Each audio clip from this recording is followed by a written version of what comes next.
Hoy vamos a ver otra más de las bienaventuranzas. Bienaventurados los de limpio corazón. En el pasaje que hemos leído de Mateo 5, en el versículo 8 en particular, dice: bienaventurados los de limpio corazón, porque ellos verán a Dios. Leí un pensamiento escrito por una mujer llamada Elizabeth Barrett Browning, que me gustó mucho y quise hacer una adaptación de la misma a propósito del tema que nos ocupa hoy, y dice así: la tierra está repleta de los cielos y cada arbusto está en llamas con Dios, pero solo pueden verlos aquellos que han sido santificados por Él. Oremos. Gracias, Padre. Gracias por permitirnos en esta hora poder abrir tu palabra, poder escudriñar en ella y, Padre, encontrar la guía que tú tienes para cada uno de nosotros. Padre, que esta sea fácil de entender para nosotros y danos a través de tu Espíritu Santo la capacidad también de poder actuarla, de poder vivirla. Te lo ruego por Jesucristo. Amén. Hace varios años atrás tuve el privilegio de conocer a un pastor originario del estado de Tabasco, que por cierto ya está con el Señor. Este hombre tenía un gran don de evangelista, y por esta razón su presbiterio lo había comisionado para ser el evangelista del presbiterio. Así que cualquier campaña que hubiera en el estado, en la zona, ¿verdad?, del presbiterio, él era comisionado para ir. Él realmente tenía este don, y uno de los testimonios que a mí me impactó al oírlo un día, él darlo frente a una congregación, es que él decía: yo veo a Dios en cada región donde me envíen, porque el Señor ha hecho proezas, porque el Señor utiliza al que Él quiere utilizar para su gloria, y he visto levantar las simientes del reino de Dios en los lugares donde Él me permite predicar, pero también he visto nacer nuevas iglesias. Este hombre era un hombre sencillo, honesto, pero también de una gran fe. Tuve el privilegio de oírlo predicar varias ocasiones y contar su testimonio sobre sus vivencias en el reino de Dios, y creo que es impactante. Pero también un día oí a uno de sus compañeros que siempre estaba con él en las diferentes campañas donde iban, un anciano que normalmente él lo llevaba porque este hombre no manejaba carro, así que él dice: yo en la bicicleta y a pie y en ray. Pero había un hombre que siempre decía: ¿dónde es su siguiente campaña? Y él se ofrecía a llevarlo, así que era su acompañante. Y un día él comentó un testimonio, porque este hombre, después de predicar en alguna misión y congregación, si él veía posibilidad de que este campo creciera, él se sentaba con los hermanos y les decía: bueno, esta es una pequeña misión, pero Dios quiere que esta sea grande, así que hay que ampliar el santuario. Vamos a conseguir los fondos, vamos a hacer un proyecto. Y él buscaba cómo, pero hacían un proyecto y él conseguía la mayoría del dinero para ellos. Pero lo que él hacía era visitaba a los empresarios, y visitaba, en el estado de Tabasco hay mucho ganadero, ¿no? Así que visitaba a los ganaderos que él conocía y le decía: Dios te está llamando para hacer esta obra. Y recuerdo que un día este anciano comentó que fueron a visitar a uno después de haber hecho un plan para una misión, y se acercó a este hombre, un empresario que le había ido bastante bien, y le dijo: bueno, yo sé que Dios te ha bendecido porque he visto la mano de Dios en tus tierras y en tu ganado. Así que hoy Dios está pidiéndote que des una contribución para poder levantar un nuevo templo. Y este hombre le dijo: bueno, mire, pastor, yo quisiera ayudarlo, pero en estos momentos estoy pasando una situación, tal vez más adelante podría yo ayudar. Y él le dijo: bueno, si es así, está bien, que Dios te ayude a salir adelante con tus problemas. Y se fue. Pero este hombre era un hombre que tenía más de 1000 cabezas de ganado, así que no era así una situación de pobreza, ¿no? Bueno, el hombre se fue, pero por una u otra razón, a partir de ese día empezó a morir el ganado, y venían sus empleados y por cualquier cosa murieron 2, murieron 3, murieron 4, y él dijo: ¿qué está pasando? Al tercer día mandó a traer de nuevo al pastor. Dijeron: vayan a buscar a este pastor. Y cuando llegó el pastor le dijo: pastor, quise que usted viniera porque le he pedido perdón al Señor, y yo quiero que también usted me perdone. Porque yo sé que lo que yo tengo no es mío, sino es de Dios. Él me ha bendecido, es verdad. Y sí, siempre hay situaciones, pero nunca debí de haberle respondido lo que le dije. Y estoy arrepentido. Yo sé que Dios me ha perdonado. Y yo sé que si no tengo un corazón limpio, las cosas pueden ser diferentes. Así que, por favor, pastor, perdóneme. Y aquí está el cheque para lo que usted me pidió. Y recuerdo que en el testimonio de este hermano decía, entonces el pastor le dijo, muy bien, la palabra de Dios dice, bienaventurados los de limpio corazón, porque ellos verán a Dios. Y noten ustedes que este ganadero, ¿verdad?, no pidió que oraran para que su ganado dejara de morir, sino lo que él pidió es que lo perdonaran y que su corazón fuera limpiado. Y a partir de ese día, no siguió muriendo el ganado. Para ver a Dios, amados hermanos, no necesariamente tenemos que esperar estar en el cielo, sino que puedes estar viendo a Dios aquí y ahora. Esta bienaventuranza nos dice que los puros de corazón verán a Dios en todo, no solo en la naturaleza, sino también en sus circunstancias, buenas y malas, en su familia, en la iglesia, en la escuela, en el trabajo, y la lista podría continuar indefinidamente. La pregunta que nos haríamos ahora es, ¿cómo puedo tener un corazón puro? En la palabra de Dios se nos muestra al menos 3 acciones que debemos de tomar para asegurarnos de tener un corazón puro: arrepentimiento, perdón y dependencia.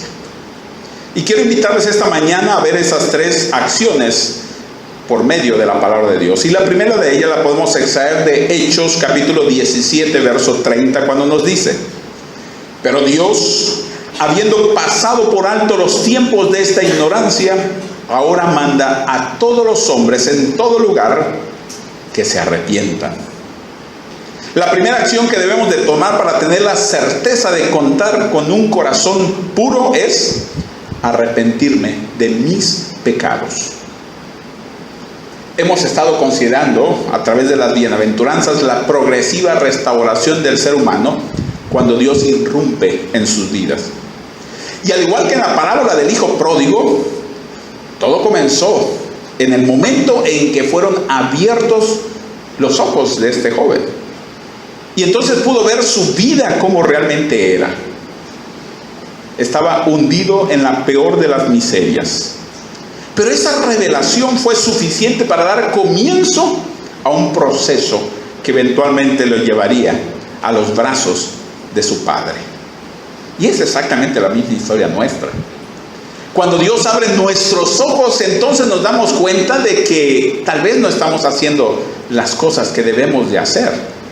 Y entonces es cuando debemos de hacer lo mismo que se nos presenta en esa historia.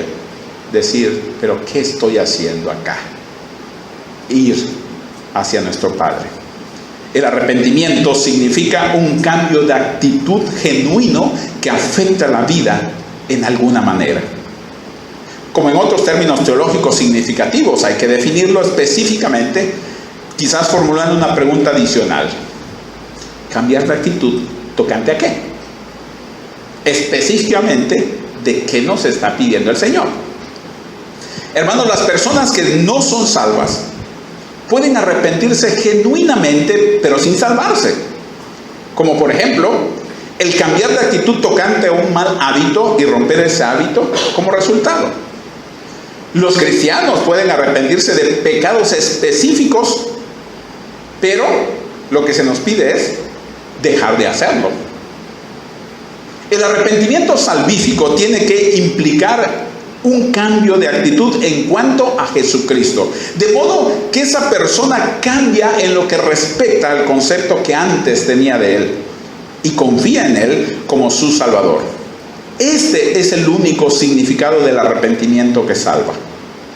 En Hechos capítulo 2, verso 38 se nos dice: Pedro les dijo: arrepentíos y bautícese cada uno de vosotros en el nombre de Jesucristo para perdón de los pecados y recibiréis el don del Espíritu Santo.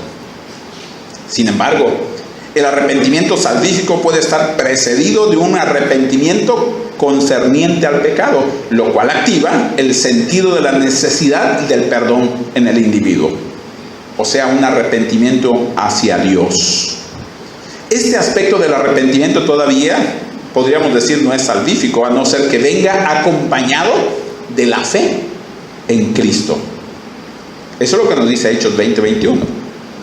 Hermanos, el arrepentimiento es el primer paso para obtener libertad del pecado y el conflicto. El arrepentimiento no es algo que podamos hacer por nuestra cuenta. Es un don de Dios, por el cual debemos orar continuamente, mediante el cual Él nos convence de nuestros pecados y nos muestra el camino hacia la libertad. El arrepentimiento, hermanos, significa que simplemente nos sentimos tristes e incómodos, pero también debe de involucrar no solamente debe de involucrar una mera disculpa. Arrepentirse literalmente significa cambiar la forma de pensar. Por lo tanto, el arrepentimiento a veces se describe como volver en sí. Es como si estuvieras desmayado nada más, no muerto, porque si no ya no puedes arrepentirte.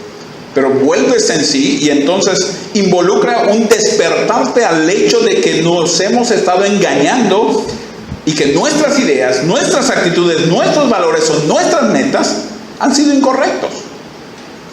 Si este cambio de pensamiento es genuino, llevará a una renuncia del pecado y una vuelta hacia Dios. En Hechos 3:19 se nos dice: así que arrepentíos y convertíos para que sean borrados vuestros pecados, para que vengan de la presencia del Señor tiempos de refrigerio. Y este proceso se describe en Isaías 55:7, cuando dice: deje el impío su camino y el hombre inicuo sus pensamientos, ¿y qué? Vuélvanse a Jehová, el cual tendrá de él misericordia, y al Dios nuestro, el cual será amplio en perdonar.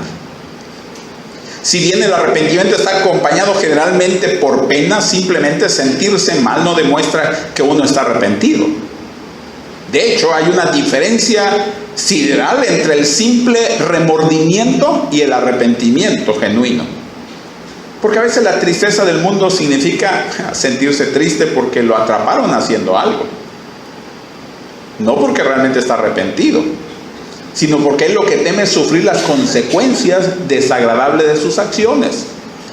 Como puede ser una pérdida financiera, un matrimonio roto, una reputación dañada o una culpa persistente.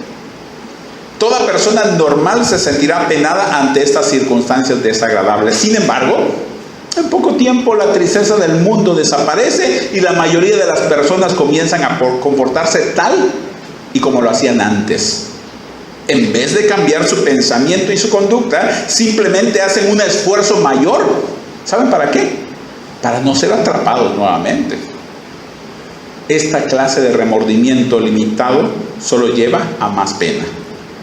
Pero en contraste, la tristeza que viene de Dios, sentirse mal porque uno ha ofendido a Dios, eso genera un verdadero cambio en la vida.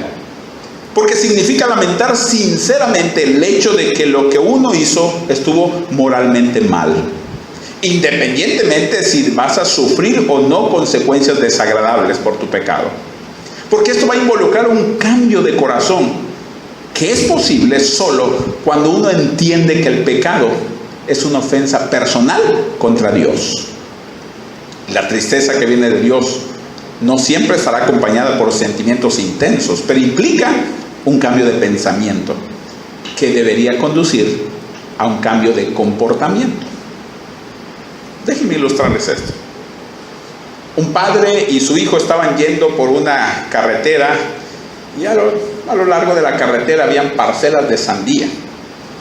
Ya estaban las sandías bonitas allá, y entonces el padre venía conduciendo y volteó a ver por el retrovisor por todos lados y estacionó su camioneta enfrente y decidió que las sandías del otro lado estaban mejores, y le dijo a su hijo que iba con él: quédate acá, voy a ir a cortar una sandía. Y entonces el hombre volteó a ver si no venía nadie y corrió y escogió la mejor de las sandías, y antes de cruzar la carretera le gritó a su hijo, ¿no? Hijo, fíjate en los espejos y hacia adelante si no ves a nadie. No te olvides ni adelante ni atrás. Y el hijo le contestó, pero papá, ¿no también debemos de mirar hacia arriba? A veces se nos olvida, ¿no? Y pensamos, si no me vieron los demás, no va a haber consecuencias. Pero lo más importante es que Dios siempre te está viendo. Y por eso el arrepentimiento es pedirle perdón a Dios. Tener un corazón puro es estar tan cerca de Dios que nosotros no tenemos que mirar hacia arriba para ver si Él está mirándonos, porque sabemos que lo está. Pero tenemos una relación personal con Él. Y solo tenemos que mirar adentro de nuestro corazón. Segunda acción que debemos de tomar la podemos encontrar en Colosenses 1:14, que nos dice, en quien tenemos redención por su sangre, el perdón de pecados. La segunda acción que debemos de tomar para tener la certeza de contar con un corazón puro es solicitar el perdón de Dios. Hermanos, el perdón es el don de la gracia y el camino hacia la vida eterna, obtenido gratuitamente mediante la desaparición de la culpa. Debemos arrepentirnos y pedir a Dios que perdone nuestros pecados y perdone nuestra actitud tibia hacia la pureza.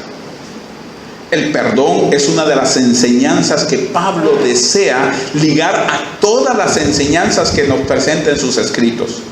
Por ejemplo, en la carta a los Colosenses dice, en quien tenemos redención, el perdón de pecados. Colosenses 1:14. El perdón se hace necesario donde existe el pecador para que éste pueda responder a un amor desinteresado por parte de Dios. La palabra perdón lleva un sentido de enviar lejos o de descargar un gran peso sobre los hombros de otro quien es más fuerte, haciendo que se restablezca de nuevo una relación con el Señor. Y este mismo acto está conectado con el arrepentimiento, con la fe, con la confesión de pecados y con el caminar diario en la vida cristiana. El salmista en el 130, verso 3 nos dice, Jehová, si mirares a los pecados, ¿quién, oh Señor, podrá mantenerse? Pero en ti hay perdón para que seas reverenciado. El salmista reconoció que nadie podía mantenerse en pie si Dios tratara a los pecadores según sus merecimientos. Hermanos, si yo preguntara aquí, ¿crees tú que estarías vivo si el Señor fuera solamente justo? Todos nosotros sabemos que pecamos a diario. Y por eso tenemos que decir lo mismo que el salmista. El consuelo estriba en que en Dios hay perdón. Y esa es la razón por la que Dios no guarda un registro de los pecados, sino que los perdona cuando nosotros nos arrepentimos y buscamos el perdón. Los creyentes de todas las épocas se han regocijado en este hecho, porque si no fuera por esto, nadie podía soportar su juicio.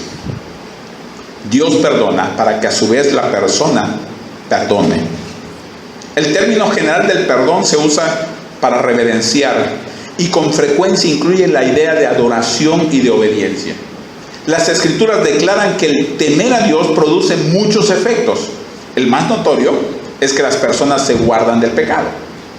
El perdón de Dios no es un asunto que debe tratarse a la ligera, porque convierte a los pecadores en santos, gente que lo siguen en obediencia, y al ser perdonados entonces estamos en capacidad de recibir la bendición que la bienaventuranza nos dice. Bienaventurados los del limpio corazón. ¿Por qué? Porque ellos verán a Dios. Hermanos, si a veces tú has estado extrañando esas bendiciones de Dios, pregúntate, ¿cómo está tu corazón? Pero no solo debemos de arrepentirnos y pedir perdón por nuestros pecados, sino una tercera acción que ya he mencionado, podemos tomarla en Proverbios capítulo 23, versos 26, cuando nos dice, Dame, hijo mío, tu corazón y miren tus ojos por mis caminos. Tercera acción que debemos de tomar para tener la certeza de contar con un corazón puro es buscar depender de Dios. Un corazón puro es cuando Dios tiene tu corazón. Ahora, la Biblia nos dice que el corazón es el centro de nuestras emociones, de nuestra voluntad, y espiritualmente el corazón controla todo nuestro ser. Mateo 15:19 nos dice: porque del corazón salen los malos pensamientos, los homicidios, los adulterios, las fornicaciones, los hurtos, los falsos testimonios, las blasfemias. Pero si Dios tiene tu corazón, Él tiene todo lo demás de ti también. Si Dios no tiene tu corazón, en realidad no tiene nada de ti. No eres parte de Él. Por eso es importante entregar nuestro corazón a Dios. Solo Dios puede hacer que nuestro corazón sea puro. Entonces, al depender completamente de Él, podremos verlo actuar en nuestras vidas. Por eso la bienaventuranza dice: bienaventurados los de limpio corazón, porque ellos verán a Dios. La pregunta que les hago a ustedes es, nuevamente, ¿cómo está tu corazón? ¿Te has arrepentido de tus pecados? ¿Pides constantemente a Dios perdón por los mismos? ¿Buscas cada día depender más de Él? Hermanos, si al menos somos capaces de hacer estas tres cosas, entonces podremos estar seguros de que la bendición de esta bienaventuranza es para nosotros. Bienaventurados los de limpio corazón, porque ellos verán a Dios. Que cuando nosotros salgamos de esta iglesia podamos decir cada segundo de nuestra vida: he visto a Dios, porque está actuando en mi vida. Pero si lo has visto, es porque puedes decir: tengo el corazón puro que el Señor ha limpiado con la sangre de Jesucristo. Y esa es la invitación hoy, a que te acerques a Dios, que le conozcas más, que te arrepientas de aquellas cosas que no estás haciendo correctamente, que le pidas perdón y pon tu vida en sus manos. Y entonces esta bienaventuranza es también para ti. Oremos. Padre, gracias te damos porque nos enseñas, Padre, que hoy mismo podemos estarte viendo, que no necesitamos, Padre, esperar el momento de ir al cielo para estar contigo, porque tu palabra nos dice que tú estás en todas partes. Pero muchas veces, Padre, lo que vemos no es a ti, Padre, sino vemos circunstancias difíciles, vemos problemas, vemos pecado, tentaciones, y no te vemos a ti, Padre. Pero tu palabra nos dice que son bienaventurados los que tienen un corazón puro, porque ellos pueden ver a Dios. Padre, te ruego que si alguno aquí, Padre, necesita todavía arrepentirse de sus pecados y pedir perdón, Padre, que tu Espíritu Santo lo dote de este medio para que, Padre, ellos puedan realmente hacerlo y entonces depender de ti y recibir la bendición de esta bienaventuranza. Te lo pido por Jesucristo. Amén.